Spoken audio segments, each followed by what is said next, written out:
యెహోవాను ప్రేమించు వారలారా, చెడుతనమును అసహ్యించుకొనుడి అని కీర్తనల గ్రంథము 97వ కీర్తన 10వ వచనములో ఈ వాక్యం మనకు తెలియజేస్తున్నటువంటి విషయం. మనము దేవుణ్ణి ప్రేమిస్తున్నాము, అయితే చెడుతనమును మనం అసహించుకోవాలి. చెడుతనము నీలో లేకుంటే ఆయన ఏం చేస్తాడో తెలుసా?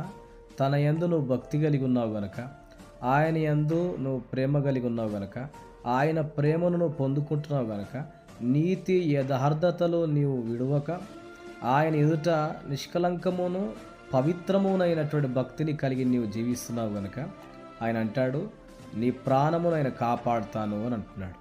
కాబట్టి మన ప్రాణములు కాపాడబడాలి అంటే మనము ఈ లోకములో దేవుడు అప్పగించిన పనిని జాగ్రత్తగాను, మర్యాదగాను, భయముతోనూ మనం చేయాలి అని అంటే మన ప్రాణములు దక్కించుకోవాలి మొదట మనం.